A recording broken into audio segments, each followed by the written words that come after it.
Hi friends, doctor wet മീഡിയയിലേക്ക് ഏവർക്കും സ്വാഗതം. ഇന്ന് നമ്മൾ ഡിസ്കസ് ചെയ്യാൻ പോകുന്നത് ഡോഗ്സിലെ ഡീവർമിങ്ങിനെ കുറിച്ചാണ്, വിരയിളക്കുന്നതിനെ കുറിച്ച്. പല ആൾക്കാരും നമ്മളോട് ചോദിച്ചിട്ടുള്ള ഒരു ചോദ്യമാണ്, ഡോഗ്സിന് പ്രഗ്നൻസിയിലൊക്കെ വിരയിളക്കുമ്പോൾ എന്തെങ്കിലും പ്രശ്നമുണ്ടോ, പ്രഗ്നൻസി സേഫ് ആയിട്ടുള്ള ഡോഗ്സ് ഏതൊക്കെയാണെന്നൊക്കെ പലരും നമ്മളോട് ചോദിച്ചു. പപ്പികളെ വിരയിളക്കുന്നതിന് മുന്നേക്ക് നമ്മൾ ആലോചിക്കേണ്ട ഒരു കാര്യമുണ്ട്. നമ്മുടെ പപ്പീസിന്റെ മദറിനെ നമ്മൾ വിരയിളക്കിയിട്ടുണ്ടോ? നമ്മുടെ പ്രഗ്നൻസി ഓഫ് ഡോഗ് പറയുന്നത് ഒരു 64 ദിവസമൊക്കെയാണ് പറയാം. എന്നാൽ നമ്മൾ ഒരു 45 ദിവസമൊക്കെ ആകുമ്പോൾ ആ പ്രഗ്നന്റ് ആയിട്ടുള്ള ഡോഗിന് നമ്മൾ ആ മദർ ഡോഗിന് നമ്മൾ വിരയിളക്കണം. എന്തിനാ എന്ന് വെച്ച് കഴിഞ്ഞാൽ അതിനുണ്ടാകുന്ന കുഞ്ഞുങ്ങൾക്ക് ഈ വിരശല്യം ട്രാൻസ്മിറ്റ് ചെയ്യാൻ ചാൻസ് ഉണ്ട്. 2 വഴികളിലൂടെ ഇത് ട്രാൻസ്മിറ്റ് ചെയ്യാൻ, ഒന്ന് പ്ലാസന്റ് വഴിയും ട്രാൻസ് മാമറി വഴിയും.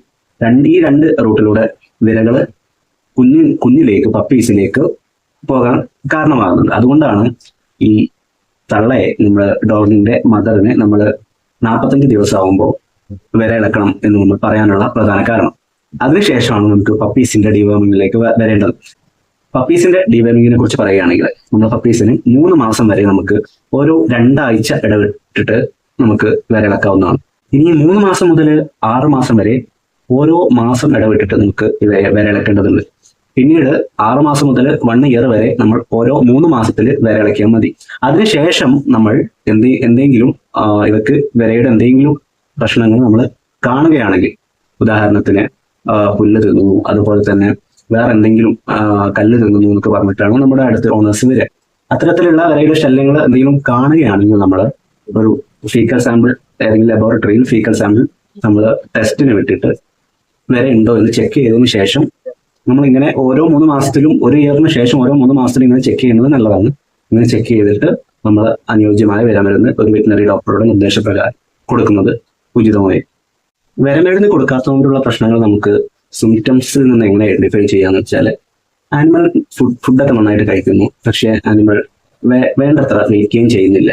ഒരു നോർമൽ ഡോഗ് എങ്ങനെ ഉണ്ടാവേണ്ടത് അത്രയും വെയിറ്റ് ഗെയിൻ ചെയ്യുന്നില്ല. അതുപോലെ തന്നെ പുല്ല്, അതുപോലെ കല്ല് പോലുള്ള വസ്തുക്കളൊക്കെ കഴിക്കുന്നതായിട്ട് ചില ഓണേഴ്സ് കംപ്ലൈന്റ് ചെയ്യും. ഇതൊക്കെ നമുക്ക് വിരയുടെ ലക്ഷണങ്ങളായിട്ട് കണക്കാക്കാം.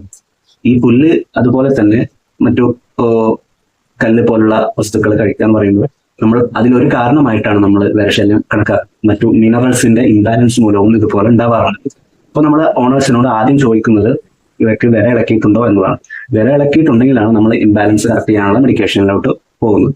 ചുരുക്കി പറഞ്ഞാൽ, നമ്മുടെ വിര ഇളക്കാത്തതുകൊണ്ട് നമുക്ക് എന്തൊക്കെയാണ് അവരിൽ വരുന്ന സിംറ്റംസ് എന്ന് പറഞ്ഞാൽ, ചിലരിൽ വയറിളക്കം ഉണ്ടാകും, അതുപോലെ തന്നെ ഹെയർ ഡ്രൈ ആയി ശോഷിച്ചിരിക്കുന്നു, അതുപോലെ തന്നെ ചില ഡോഗ്സിൽ പോട്ട് ബെല്ലിയുടെ അപ്പിയറൻസ്, അതായത് വയറ് വീർത്തിരിക്കുന്നു. ഇതൊക്കെയാണ് നമുക്ക് സിംറ്റംസ് ആയിട്ട് കാണുന്നത്. പിന്നെ മെയിനായിട്ട് നമ്മൾ പറഞ്ഞു, അതുപോലെ കല്ല്, അതുപോലെ പുല്ല് പോലുള്ള വസ്തുക്കൾ കഴിക്കുന്നതായിട്ട് ഓണേഴ്സ് കംപ്ലൈന്റ് വരുന്നു. ഇത്തരത്തിലൊക്കെ നമ്മൾ ശ്രദ്ധയിൽപ്പെട്ടാൽ നമ്മൾ ആദ്യം ശ്രദ്ധിക്കേണ്ടത് വിര ഇളക്കിയിട്ടുണ്ടോ ഇല്ല എങ്കിൽ നമ്മൾ വിരമരുന്ന് കൊടുക്കാം, അനുയോജ്യമായ വിരമരുന്ന് കൊടുക്കണം. അതുപോലെ തന്നെ നമ്മൾ പറയാൻ വിട്ടപ്പോൾ ഒരു കാര്യം, നമ്മൾ പ്രഗ്നൻസിയിൽ വിരയിളക്കുന്നത് പ്രത്യേകം ശ്രദ്ധിക്കണം. പ്രഗ്നൻസി സേഫ് ആയിട്ടുള്ള വിരമരുന്ന് മാത്രം, ഒരു വെറ്റിനറി ഡോക്ടറുടെ നിർദ്ദേശപ്രകാരം മാത്രമേ ഇത് കൊടുക്കാവൂ.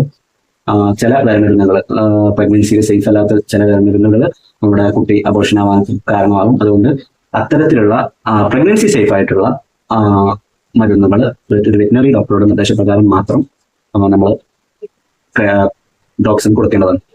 അപ്പൊ ഇന്നത്തെ വീഡിയോ എത്ര ഉള്ളൂ. വീഡിയോയിൽ പറഞ്ഞ കാര്യങ്ങളൊക്കെ നിങ്ങൾക്ക് മനസ്സിലായിട്ടുണ്ട് എന്ന് കരുതുന്നു. നിങ്ങൾക്ക് ഉള്ള സംശയങ്ങൾ കമന്റ് ബോക്സിൽ രേഖപ്പെടുത്താവുന്നതാണ്.